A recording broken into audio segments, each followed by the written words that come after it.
Fellow Ghanaians, good evening. 5 days ago, on 6th March, at the Baba Yara Sports Stadium in Kumasi, on the occasion of our nation's 63rd Independence Anniversary celebration, I gave an update on the measures put in by government in response to the novel coronavirus disease, which has so far affected some 118,000 people across the world, resulted in the deaths of some 4,000 persons, and is wreaking havoc on the global economy. WHO has now characterized it as a pandemic.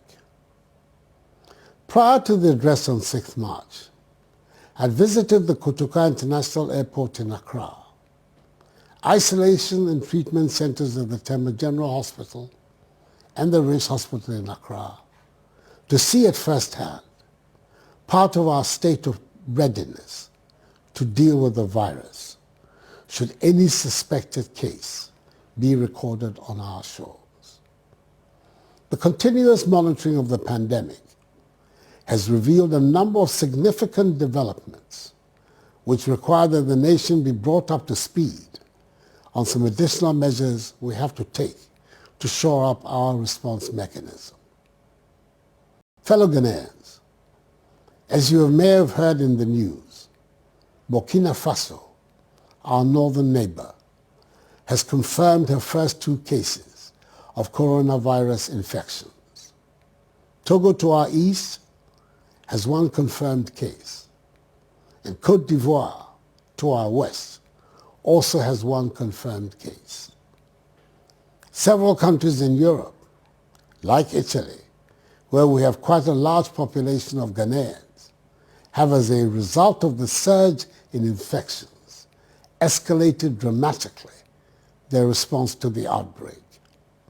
Thus far, our points of entry, such as our airports and land borders, continue to show satisfactory preparedness to screen all entrants into Ghana.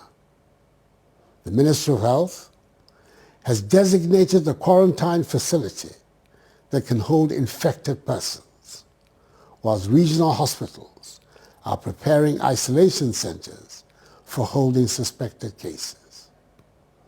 Our country's 2 main research institutions, the Noguchi Memorial Institute and the Kumasi Center for Collaborative Research, which have the capacity to investigate and confirm or otherwise suspected cases of coronavirus infections, have been very supportive in this regard.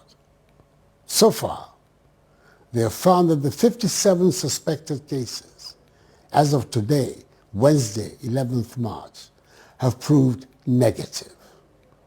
However, it is imperative that we step up our preparedness to ensure that beyond these initial satisfactory measures, we adopt a whole-of-Ghana approach in adequately preparing for a possible hit within our borders.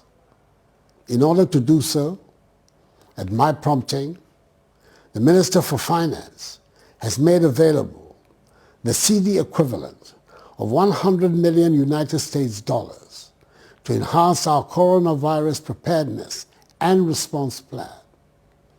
That is to fund the expansion of infrastructure, purchase of materials and equipment, and public education. I have, as of yesterday, ordered the suspension of all international travels by public officials, except for critical assignments, which will have to be authorized by the Chief of Staff at the Office of the President.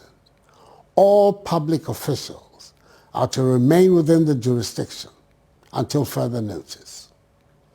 Video conferencing facilities and other technological tools are to be utilized whenever possible for international engagements. I've also instructed further enhancements of the protocols for inbound traffic from already affected countries. Fellow Ghanaians, all of us should, as much as possible, desist from all foreign travels, except the most critical ones, until there's a grip on the virus.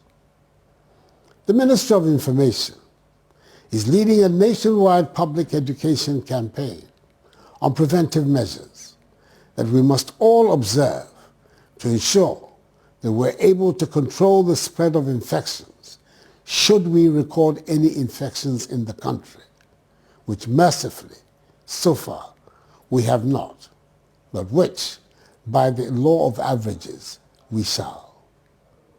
For the time being, a weekly update on the situation will be provided by the ministry. There will be more frequent updates should the need arise. I want to reiterate, as I indicated on 6th March, and as the Ministry of Health has advised, that we have to revisit our custom of shaking hands and stop doing so completely. We must cover our mouths when we cough or sneeze. This fight, fellow Ghanaians, cannot be that of government alone. It is for all of us. I urge the media to join this cause fully and help disseminate effectively information on the do's and don'ts of the disease.